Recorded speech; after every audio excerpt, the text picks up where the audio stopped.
से geometrical figure में part 2 है से पढ़ाने जा रहे हैं। सबसे पहले इसमें देखेंगे कि पार्ट 2 में हमको क्या क्या चीज पढ़ना है। तो यहाँ पे देख लीजिए स्क्वायर है, रेक्टेंगल है, रोम्बस है, पैरेललोग्राम है, सर्किल है और इसका एलिमेंट के बारे में। तो हम इन सब का ऐसे एक एक करके बारी बारी समझेंगे। तो यहाँ पे स्क्वायर, रेक्टेंगल ये सब देख रहे हैं ना, ये सारे के सारा जो है वो चतुर्भुज के प्रकार में आता है। ठीक है, जैसे यहाँ पर हम यहाँ पे दर्शा रहे हैं। तो इसको समझने से पहले हमको क्या होगा कि जो चतुर्भुज होता है वो क्या होता है उसको हम ऐसे समझेंगे।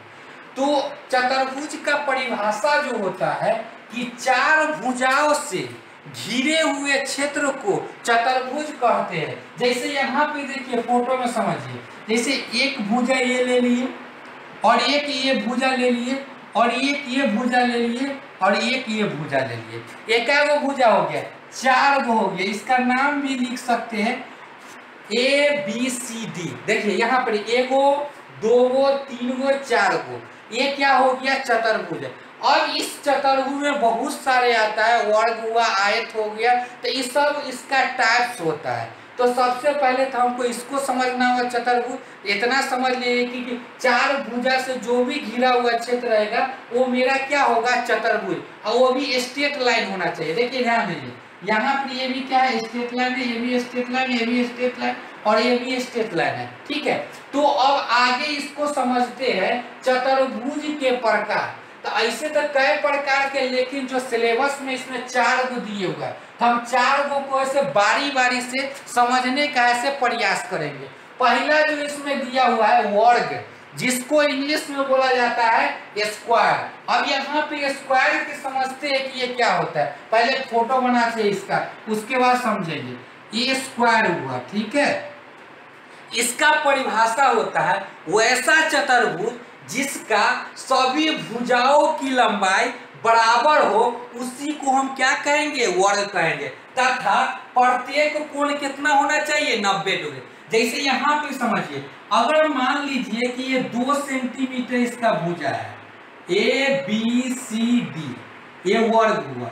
अगर ये 2 सेंटीमीटर इसका भुजा है तो इसका सारे के सारे भुजा क्या उतना होना चाहिए 2 सेंटीमीटर ही होना चाहिए, तभी इसको ऐसे हम क्या कहेंगे वर्ग कहेंगे। और इसका जो होता है प्रत्येक कोण जो होता है वो क्या होता है 90 डिग्री होता है। ठीक है, और इसका विकर्ण भी ऐसे क्या होता है वो बराबर होता है। ठीक, तो फिर से हम एक बार रिपीट कर देते हैं, वैसा चतुर्भुज जिसका सभी भुजाओं की लंबाई बराबर हो तथा प्रत्येक कोण 90 डिग्री हो, उसे वर्ग कहते हैं। ठीक है, और यहाँ पर हम फोटो में इसको बनाकर समझा दिए। ठीक, अब आगे की ओर बढ़ते हैं। आगे की ओर सेकेंड देखते हैं।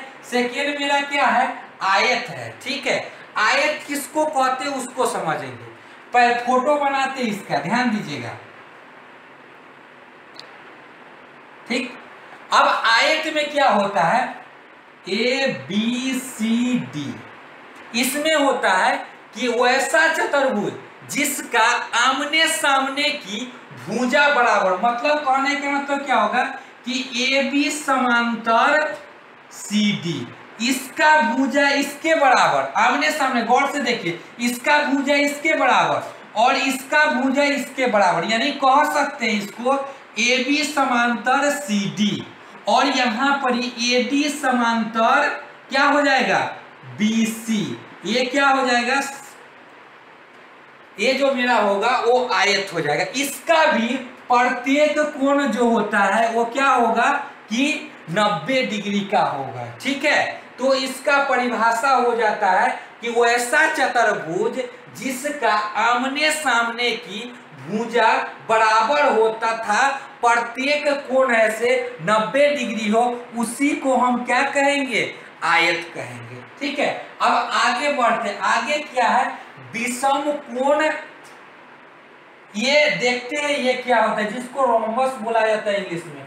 ये जो होता है ध्यान दीजिए, इसका फोटो जो होता है इस तरह से बनता है।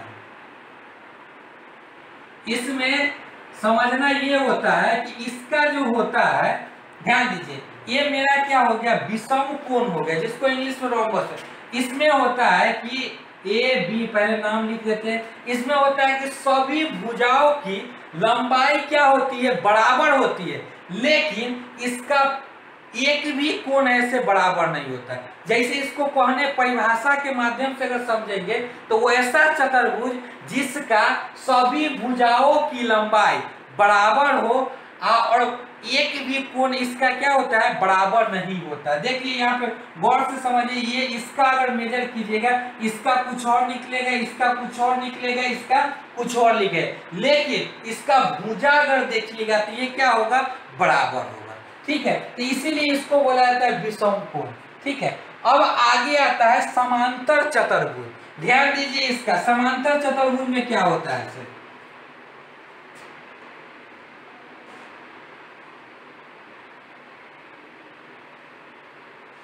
ये हो गया समांतर चतुर्भुज।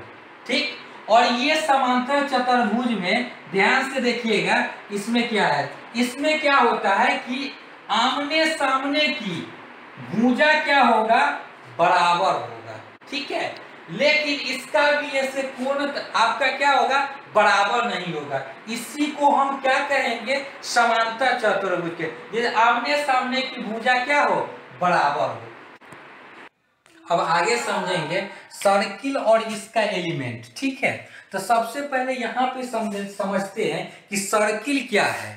तो सर्किल जो होता है कि जैसे मान लीजिए कि ये विड्थ हो गया, ठीक है ना, इसका ये सेंटर पॉइंट हो गया। सेंटर कहने का मतलब क्या होगा कि केंद्र हुआ, केंद्र से समान दूरी, यहाँ पे ध्यान दीजिए, जब इसको केंद्र से बैठाएंगे तो समान दूरी पर खींची गई रेखाओं को हम क्या कहते हैं, वृत्त कहते हैं। जैसे कहने का मतलब आप एक बिंदु को बैठाइएगा और उसको जब इसको खींचिएगा गोल, तो ये आपका क्या होगा कि वृत्त बनेगा। तो इसी को हम क्या कहेंगे, वृत्त कहेंगे। ठीक है, अब आगे बढ़ते हैं। ये यहाँ पे देख लीजिए कि यहाँ पे हम सारे चीज को ड्रॉ कर दिए। ये मेरा जो हो गया वो केंद्र हो गया, और ये जो देख रहे हैं ये त्रिज्या हो गया, और ये जो पूरा घेरा जो देख रहे हैं ये परिधि है, और ये नीचे जो है ये जीवा है, और ये आपका क्या हो गया, व्यास हो गया। हम एक एक करके इसका एक्सप्लेन करते हैं। ठीक है, अब यहाँ पे जो ये घेरा जो देख रहे हैं ये इस प्रकार से, इसको हम क्या कहते हैं, परिधि ऐसे कहते हैं। ठीक है, और यहाँ समझिएगा, और यहाँ से यहाँ मान लेते इसको O और इसको मान लेते A। O से A तक जो रेखा खींचे है इसको हम जो है से त्रिज्या कहते हैं। तो त्रिज्या के अगर परिभाषा बोलेंगे तो इसका होता है कि वृत्त के केंद्र से परिधि तक मिलाने वाली रेखा को हम क्या कहते हैं, त्रिज्या कहते हैं। ठीक है, यहाँ देखिए ये वृत्त का केंद्र हुआ, यहाँ से हम इसको कहाँ तक मिला रहे हैं, यहाँ ये परिधि है, यहाँ तक में आप यहाँ से भी मिला सकते हैं, यहाँ से भी मिला सकते हैं, यहाँ से भी मिला सकते हैं, यहाँ से भी मिला सकते हैं, यहाँ से। और एक चीज और ध्यान रखिएगा कि जो त्रिज्या जो होता है वो एक वृत्त में अनेक त्रिज्याएं से खींची जा सकती है। ठीक है, अब आगे बढ़ते हैं। ठीक है, अब यहाँ पर आगे जो है व्यास, व्यास किसको कहेंगे उसको समझते हैं। जैसे यहाँ पर हो गया ये वृत्त हो गया, ठीक है, ये इसका क्या हो गया, केंद्र हो गया। यहाँ से इसको बीचों बीच जो लाइन ड्रॉ किए इसको हम क्या कहते हैं, व्यास कहते हैं। अब इसका परिभाषा अगर समझेंगे तो यहाँ से इसको क्या बोलते हैं, परिधि। परिधि से होते हुए वृत्त के केंद्र होते हुए परिधि तक पहुंचाने वाली रेखा को हम क्या कहेंगे, वो व्यास कहेंगे। क्योंकि व्यास जब भी हम खींचते हैं तो इसके वृत्त के केंद्र से ही ऐसे इसको खींचा जाता है। वृत्त के केंद्र के बिना हम ऐसे इसको व्यास नहीं खींच सकते। ठीक है, अब आगे आता है, ध्यान दीजिएगा, अब आगे आता है जीवा। ध्यान दीजिए, ये जीवा जो होता है समझिए, यहां पर हम एक वृत्त बनाते हैं। ठीक है, और वृत्त बनाने के बाद यहां ये इसका सेंटर पॉइंट हो गया यानी केंद्र हो गया, और इसको नीचे है ये जो हुआ, ये जो लाइन हम खींचे मान लेते हैं इसको ए बी लिख दिए। ठीक है, इस ये आपको क्या होता है, जीवा होता है। जीवा का अगर परिभाषा बोलेंगे, जो वृत्त के केंद्र से होकर नहीं जाता है उसी को हम क्या कहते हैं, जीवा कहते हैं। ठीक है, अब आगे आता है चाप। ठीक है, आप चाप को इजीली ऐसे इसको ड्रॉ कर सकते हैं। चाप जो होता है, जीवाओं के मध्य बिंदु को हम क्या कहते हैं, चाप। जैसे यहाँ पर अभी जीवा बनाए थे, इसके बीच के बिंदु को हम क्या बोलेंगे, इसको चाप बोलेंगे। ठीक है, तो ये तो था सर्किल, इसके एलिमेंट के बारे में ऐसे हम समझ गए। इस प्रकार से ये टॉपिक जो होता है वो कंप्लीट होता है। इससे रिलेटेड अगर कोई भी प्रश्न हो तो आप नीचे कमेंट बॉक्स में लिखिए, चैनल को सब्सक्राइब कीजिए। धन्यवाद।